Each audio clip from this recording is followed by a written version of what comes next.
Nombreux sont ceux qui éprouvent des difficultés avec la prière, alors que d'autres le vivent comme une libération qui leur permet d'épancher leur cœur ou de chercher Dieu en silence. Quelle que soit votre situation, soyez les bienvenus à ce dimanche appelé Rogate, qui nous invite à prier, tout comme Jésus l'a fait. Et nous allons découvrir ou redécouvrir ce qu'il en dit. Nous entrons dans le thème avec un psaume de louange que je vous invite à chanter. Tournez les yeux vers le Seigneur et rayonnez de joie.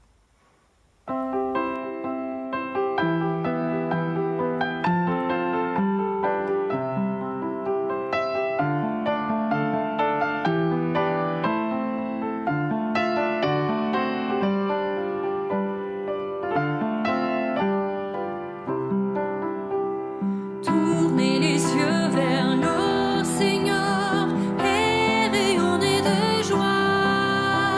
Chantez son nom de tout votre cœur, il est votre sauveur, c'est lui votre Seigneur.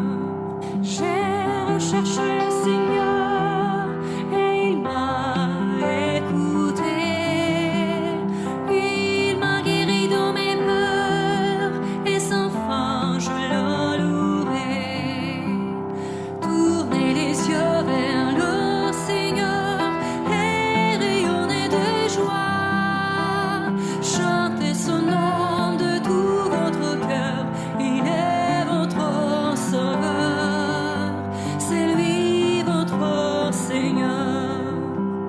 Dieu regarde ceux qu'il aime, il écoute leur voix, il les console de leur peine et il guide leur pas.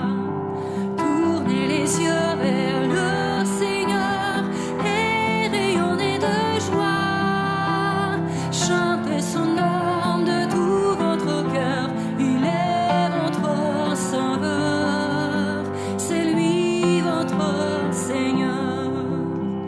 Ceux qui cherchent le Seigneur ne manqueront de rien. En lui ouvrant grand leur cœur, ils seront comblés de bien.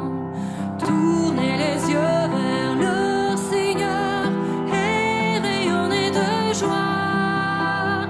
Chantez son nom de tout votre cœur, il est votre sauveur, c'est lui votre Seigneur.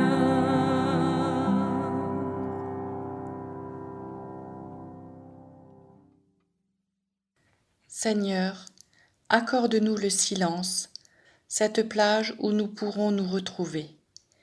Écarte de nous ces essaims de paroles qui bourdonnent, tourbillonnent comme les abeilles aux abords des ruches, ainsi que tous ces flots d'images qui nous inondent chaque jour et nous noient dans la tristesse. Notre Dieu, donne-nous le silence pour le moment comme seul compagnon désirable à nos cœurs, pour que nous discernions ce que le brouhaha des sollicitations et des préoccupations nous a empêchés d'entendre. Aide-nous à percevoir la douce brise de ta parole, qui souffle à nos oreilles et qui touche nos cœurs. Par Jésus-Christ, notre Seigneur. Amen. Nous lisons l'Évangile de Matthieu au chapitre 6, les versets 5 à 15. Quand vous priez, vous ne serez pas comme les hypocrites. Ils aiment à prier debout dans les synagogues et au coin des grandes rues, pour que tout le monde les voie. Je vous le déclare, c'est la vérité, ils ont déjà leur récompense. Mais toi, lorsque tu veux prier, entre dans ta chambre, à l'écart, ferme la porte pour prier ton Père qui est là, dans cet endroit secret. Et ton Père qui voit ce que tu fais en secret, te récompensera. Quand vous priez, ne répétez pas sans fin les mêmes choses comme les païens. Ils pensent qu'ils seront exaucés en multipliant les paroles. Ne les imitez pas, car votre Père sait de quoi vous avez besoin, avant même que vous le lui demandiez. Vous donc priez ainsi. Notre Père qui es aux cieux, que chacun reconnaisse qui tu es, que ton règne vienne, que ta volonté soit faite sur la terre comme dans les cieux. Donne-nous aujourd'hui le pain dont nous avons besoin. Pardonne-nous nos torts, comme nous pardonnons nous aussi à ceux qui nous ont fait du tort. Et ne nous laisse pas entrer dans l'épreuve, mais délivre-nous du mauvais. En effet, si vous pardonnez aux autres leurs fautes, votre Père qui est au ciel vous pardonnera aussi. Mais si vous ne pardonnez pas aux autres, votre Père ne vous pardonnera pas non plus vos fautes.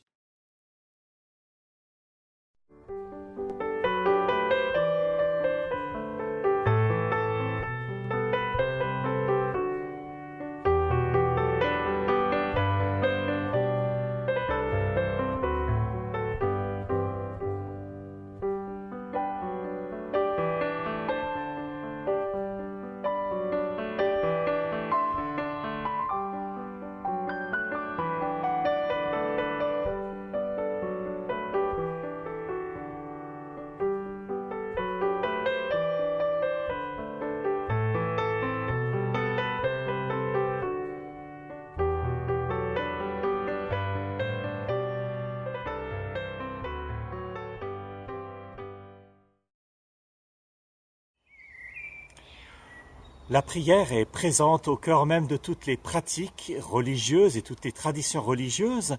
La prière est donc une évidence. Mais en sommes-nous si sûrs?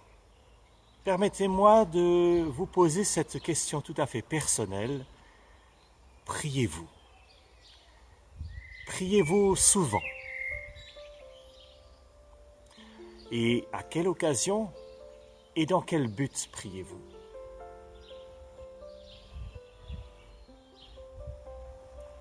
Et si vous constatez qu'en réalité, vous priez très peu ou pas du tout, en connaissez-vous la raison?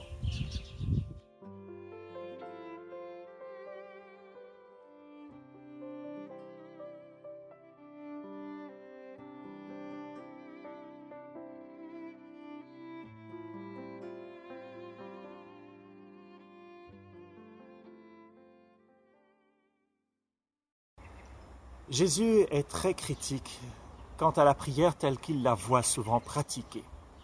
Il dit, quand vous priez, ne répétez pas sans fin les mêmes choses comme les païens, ils pensent qu'ils seront exaucés en multipliant les paroles. Il y a une manière de voir la prière, c'est d'en faire une activité. Comme cette expression, va faire ta prière. On est dans le faire. On induit ainsi que l'activité, le faire, c'est le but de la prière. Pas étonnant alors que la prière finisse par devenir un monologue ennuyeux, avec ou sans Dieu. Il est bien dommage que la prière soit souvent perçue comme un devoir religieux, comme d'ailleurs est aussi triste l'expression de devoir conjugal. Il y a tellement mieux à vivre. Prier, ce n'est pas la même chose, c'est être connecté à Dieu, attendre quelque chose de cette rencontre avec lui, parfois et même souvent être en silence avec lui, comme des amoureux savent être ensemble sans toujours se parler. Pour reprendre l'expression, comme les silences dans la musique de Mozart, c'est encore du Mozart. Les silences dans la prière, c'est encore de la prière. Jésus dénonce aussi l'hypocrisie ambiante, celle notamment des pharisiens qui mettaient à tel point l'accent sur la piété qu'ils ont fait de l'attitude pieuse une vertu, notamment en montrant bien ostensiblement qu'ils priaient dans les rues et sur les espaces publics. Alors de nos jours, cette expression de l'hypocrisie n'est plus très visible dans la mesure où dans notre contexte, ce n'est plus quelque chose de valorisant d'étaler sa piété en pleine rue de manière ostentatoire. Mais on peut aussi être hypocrite avec soi-même, porter un masque religieux. On peut tenir des discours religieux ou spirituels les plus admirables, mais être intérieurement vide, parce que nous n'entretenons pas de réelles relations avec Dieu. Alors face à l'hypocrisie, Jésus propose ceci.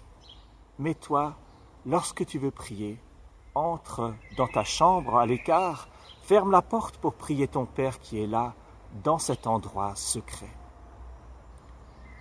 Dans ces paroles de Jésus, il ne faut pas avoir une attaque en règle contre la prière communautaire, en public, avec d'autres. D'ailleurs, la manière la plus simple d'apprendre à prier reste généralement celle de prier avec d'autres. La prière communautaire est donc une chose tout à fait valable. Mais une autre est de pouvoir entretenir une relation personnelle à Dieu, sans passer par le groupe. C'est la même chose en amitié. On ne peut être véritablement ami de quelqu'un que si nous savons aussi être seuls avec cette personne. En réaction à l'hypocrisie, Jésus invite à prier dans le secret, ce qui ne signifie pas en cachette. Cela sous-entendrait un sentiment de honte. Le secret, c'est un peu comme le jardin secret, l'intimité. Je l'appellerais aussi l'espace intérieur. Nous avons besoin de davantage investir dans cet espace intérieur où peut se vivre la rencontre avec Dieu. Sur cela, nous vivons notre spiritualité en nous épuisant. Alors que nous multiplions les activités, nous nous soumettons aux contraintes extérieures et que nous nous épuisons, eh bien l'espace intérieur avec Dieu devient un peu comme un lieu de repli pour y laisser décanter les flots tourbillonnants de la vie et pour y voir un peu plus clair. Nous nous y recentrons dans la présence de Dieu et retrouvons des forces et du sens à notre vie. Et de repli, cet espace intérieur se transforme en un lieu de ressourcement. Pour finir, Jésus donne une prière comme exemple. Le but de cette prière n'est pas de nous transformer en moulin à prière, mais de nous aider à mettre des mots justes sur nos véritables aspirations. Nous aider à construire notre prière en respectant les vrais enjeux, le règne de Dieu avant tout. Jésus veut élargir notre horizon à l'horizon du royaume de Dieu, et ainsi notre espace intérieur grandit-il à mesure que Dieu y trouve sa place. Voilà la force de cette prière que nous gagnons à redécouvrir, à intérioriser, en nous laissant renouveler dans notre manière de prier. Amen.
Notre Père qui es aux cieux, Tu es notre Père, nous te devons la vie.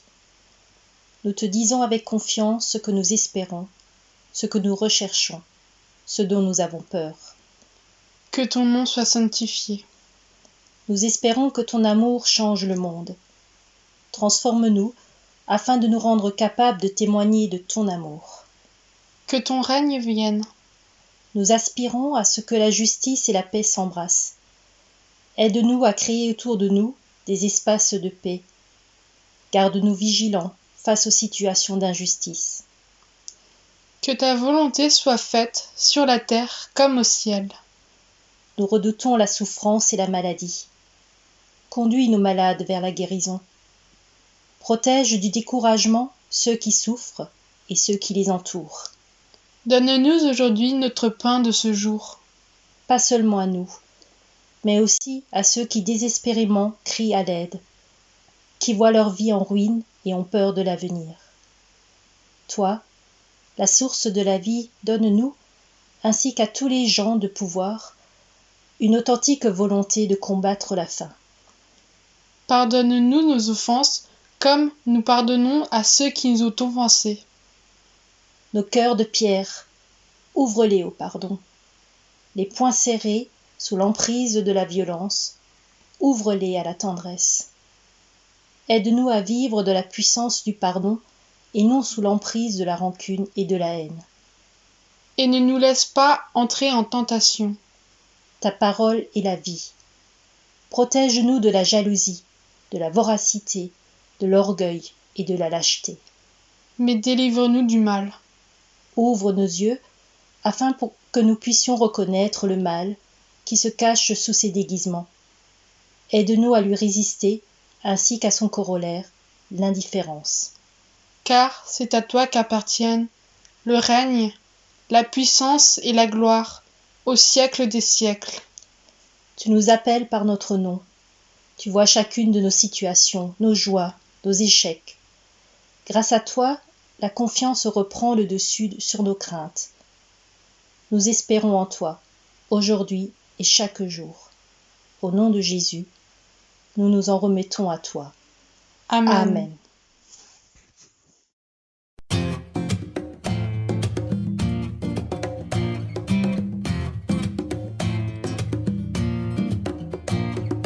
Car je connais tous les projets que je fais pour vous, dit l'Éternel. Projet de paix, non de malheur, pour vous donner un avenir fait d'espérance, un avenir fait d'espérance. Ne vous inquiétez pas, je suis là. Je connais bien la route devant nous. Si vous venez m'adresser vos prières, je vous écouterai, je vous exaucerai. Car je connais tous les projets que je fais pour vous, dit l'Éternel. Projet de paix, non de malheur, pour vous donner un avenir fait d'espérance, un avenir fait d'espérance. Si vous me cherchez de tout votre cœur, je me laisserai trouver par vous. Je ferai revenir les exilés de tous les pays. Je vous rassemblerai, car je connais, moi, les projets que je fais pour vous, dit l'Éternel. Projet de paix, non de malheur, pour vous donner un avenir fait d'espérance, un avenir fait d'espérance.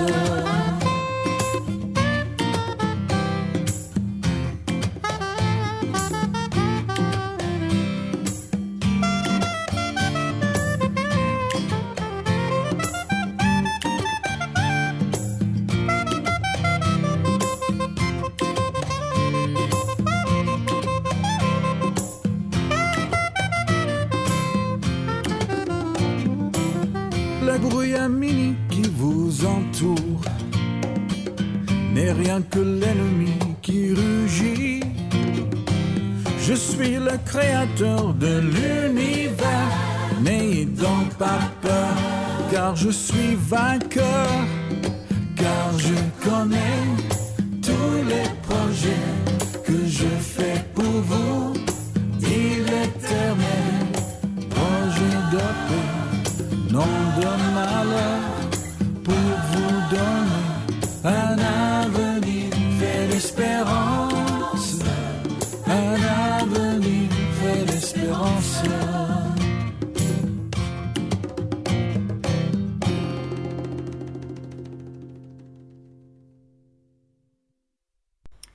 Je profite de ce moment pour faire un peu de publicité. La prière est un thème extrêmement vaste. Vous avez certainement beaucoup de questions, peut-être aussi des réserves au sujet de la prière.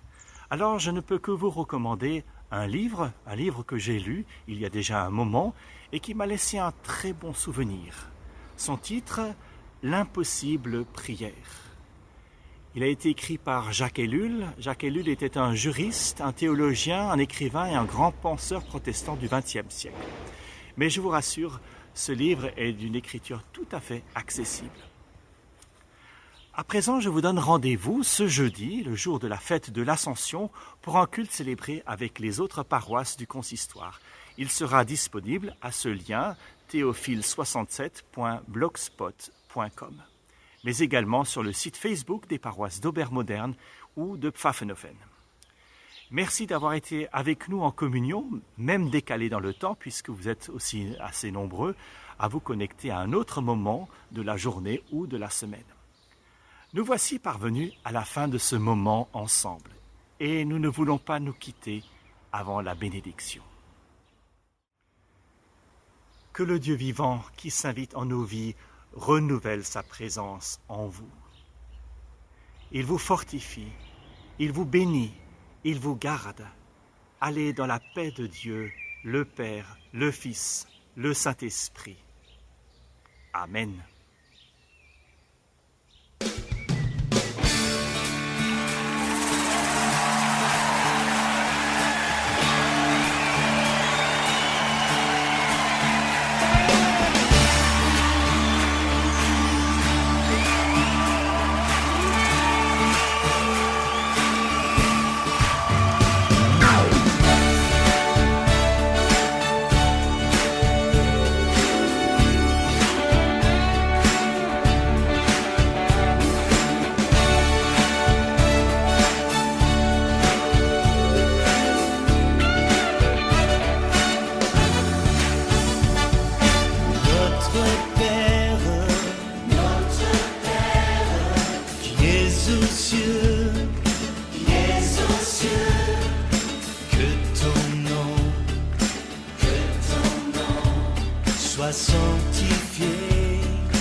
mais délivre-nous du mal.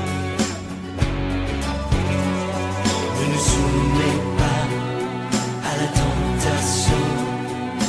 délivre-nous du mal. Car c'est à toi qu'appartiennent pour les siècles des siècles le règne, la puissance et la gloire. Le règne, la puissance, le règne, la puissance et la gloire. Le règne, la puissance et la gloire. Le règne, la puissance et la